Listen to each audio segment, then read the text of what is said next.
2022년 7월 7일 목요일 달코라 뉴스를 전해드리겠습니다.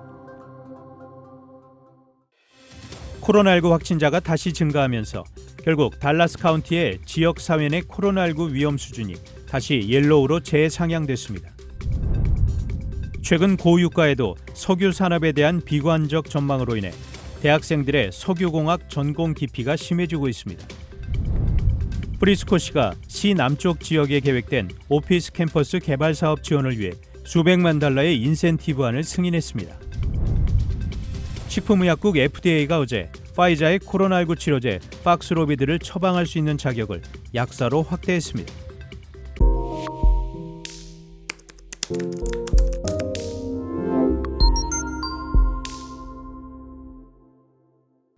코로나19 확진자가 다시 증가하면서 결국 달라스 카운티의 지역 사회 내 코로나19 위험 수준이 다시 옐로우로 재상향됐습니다.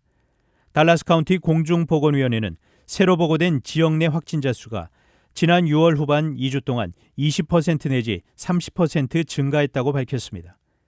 앞서 지난 1월 오미크론 대확산 이후 점차 감염세가 수그러들면서 달라스 카운티는 지난 4월 22일 지역 내 코로나19 위험도 단계를 그린 뉴노멀 단계로 낮췄습니다. 하지만 불과 3개월도 되지 않아 다시 재상향 조치됐습니다. 달라스 카운티에선 매우 전염력이 강한 오미크론 하위 변이들인 BA.4와 BA.5가 지배 변종으로 자리 잡았습니다. 최근 고유가에도 석유 산업에 대한 비관적 전망으로 인해 대학생들의 석유 공학 전공 기피가 심해지고 있습니다.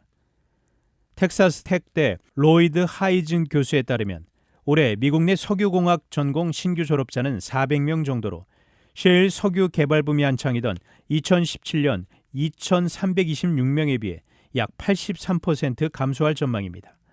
하인즈 교수는 이는 일시적인 현상이 아니라 향후 10년간 연간 졸업생 수도 200에서 400명 수준에 머물 전망이라고 밝혔습니다.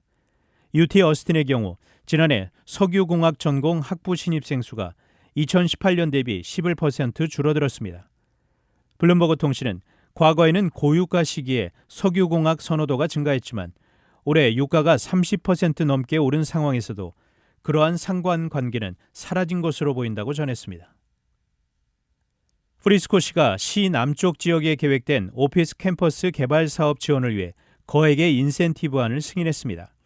달라스 기반 부동산 투자 개발 업체 크로우 홀딩스는 스프링크릭 파크웨이와 121번 주 하이웨이 인근에서 사우스스톤 야즈라는 이름의 오피스 파크를 개발할 계획입니다. 45에이커 규모의 개발 부지에는 약 110만 스퀘어핏 규모의 4개의 오피스 빌딩이 조성될 계획이며 첫 빌딩은 2024년에 완공됩니다. 프리스코시는 이 개발 사업을 지원하기 위해 향후 8년에 걸쳐 총 최대 1,000만 달러의 인센티브를 주기로 결정했습니다. 식품의약국 FDA가 어제 파이자의 코로나19 치료제 박스로비드를 처방할 수 있는 자격을 약사로 확대했습니다. 이에 이번 조치로 환자가 해당 약을 구하기 더 쉬워질 것으로 보입니다. FDA는 약사에게 박스로비드를 처방받으려는 환자는 혈액 검사 기록과 복용 중인 약물의 목록을 가져가야 한다고 밝혔습니다. 이는 약사가 박스로비드와 다른 약물 간의 상호작용 가능성이나 신장, 간 문제가 발생할 가능성을 검토하도록 하기 위해서입니다.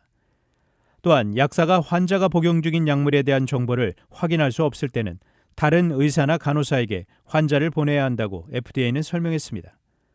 처방 자격 확대를 위해 로비를 벌여온 미국 약사협회에 따르면 면허를 가진 약사는 30만여 명에 달합니다. 단신 뉴스입니다.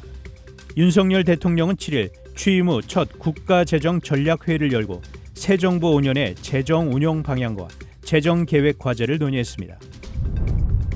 서울 강남 유흥주점에서 손님이 건넨 술을 마신 여성 종업원과 남성 손님이 잇따라 숨진 사건을 수사 중인 경찰이 손님 차량에서 2천여 명이 투약할 수 있는 마약 추정 물질을 발견했습니다. 러시아가 유럽에 대한 에너지 공급을 줄이면서 유럽 전력 선물 가격이 역대 최고치까지 치솟았습니다.